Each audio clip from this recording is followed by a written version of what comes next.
assess whether your investment advisor is fulfilling their duties.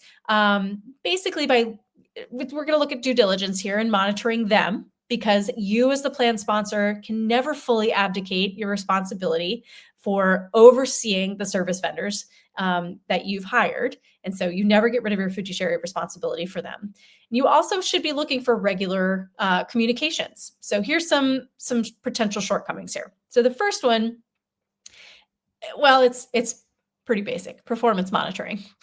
Failing to either establish those appropriate benchmarks, or regularly evaluating the fund performance, or ignoring signs of underperformance, or just not having a process, or not having a process to replace a fund, or not having a process to evaluate your funds. This is all a very big problem. As I said before, we've gotten plans that have come across our desk, and I'm like, how do we get this fund menu? And they're like, oh, I don't know. So the record keeper gave it to us. And a lot of plan sponsors mistakenly think that the record keeper is responsible for selecting and monitoring the funds in the plan. And that is just not the case. That's the investment advisor's job. Or if you don't have an investment advisor, lands in your lap as the plan sponsor. But the record keeper cannot help you here. They can give you reports. They can maybe give you suggestions here and there, but they absolutely cannot take fiduciary liability or do that function for you. So the performance monitoring is a big one. You obviously also want to see due diligence documents about the funds that show whether or not there's a due diligence process, the fund selection rationale, the performance monitoring activities. A lot of times you'll see like a report card for the funds, best thing and worst thing we ever did. Because on the report card, if you blindly follow it and ignore everything else, you could end up in trouble, because there might be a fund that's actually a really good, solid fund, and there's a very good reason for its underperformance, or vice versa. So being aware of how those scorecards are constructed, and the investment advisor being able to talk about that, and when we might deviate from what's on the page versus when we are going to follow it, if it's red, yellow, or green. That subpar performance, though, we don't want a failure to address underperformance in a timely manner. So that would be a red flag for you to be looking at. Another would be poor communication. So if you are not having regular meetings, or they're not providing you with regular updates, they're not addressing your concerns properly, or it's just too infrequent or too difficult to understand.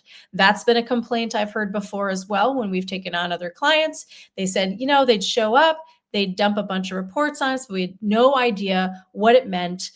We didn't know what we didn't know about it. And so the jargon-heavy conversations of days past is not acceptable any longer. To be a good, solid retirement plan advisor, you have to be a good communicator in this day and age, because the committee, probably made up of you don't have time to decipher what the investment advisor is saying. You should be able to understand it. And the reports ought to be laid out in a way that you can understand. Let's see. Compliance issues. Obviously, if you are, surprised by ERISA regulations or other industry best practices, or they're not providing documentation of compliance, your meeting minutes, being able to talk about what what investments were covered and what the decisions were, et cetera, that's a big red flag. Or maybe just ignoring participant demographics altogether. So when a lineup is constructed, you really do have to think about who it's for. There's just no way around that. The one-size-fits-all plans, they're not great. They really aren't. There could be some instances where it makes sense, but if you don't take into account who the employees are, what their glide path on the target date funds, et cetera, should be based on how their plan is constructed and what kind of an investor they are, that's going to be a problem. That's a red flag for sure. A lack of a fee analysis would be another problem. So a recent issue that came across my desk was, hey, I don't know what's going on. We made changes to the lineup, and all of a sudden we're starting to see all these fees show up on our statements. And the investment advisor couldn't really explain what happened, other than we added some index funds and it seems like they don't have any revenue sharing. What does that mean?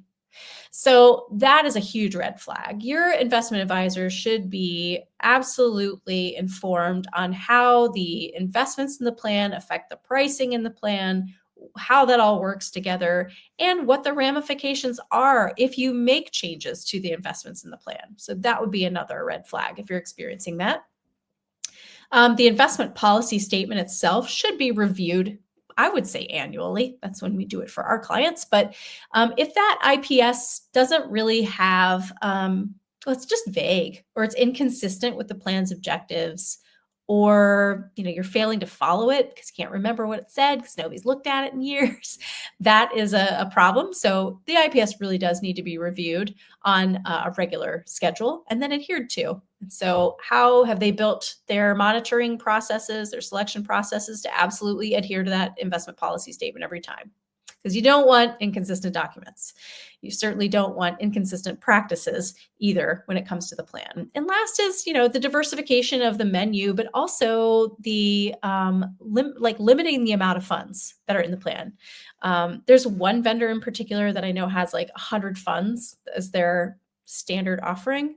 And as the investment advisor, you really have to go through and wheedle that down, because as a participant who gets a list of hundreds of investments to choose from, come on, like they're overwhelmed. They already don't want to fill out the paperwork to begin with or enroll online. So we've got to make it easy for them to have enough to choose from, but also not to the point of overwhelm. I think we know there's an experiment that they did many years ago at this point in the early 2000s about jam in a grocery store. Hey, we've got 6 for you to try. Would you like to try one?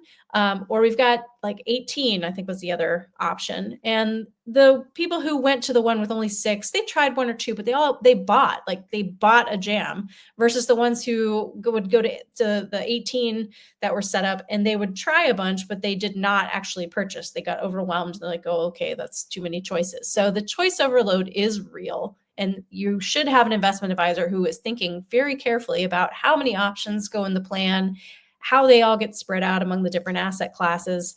And then the participant education that goes along with that. If they're not willing to talk to your participants or give resources for talking to the participants and helping them make those good decisions and how to be a wise investor, that's another red flag as well.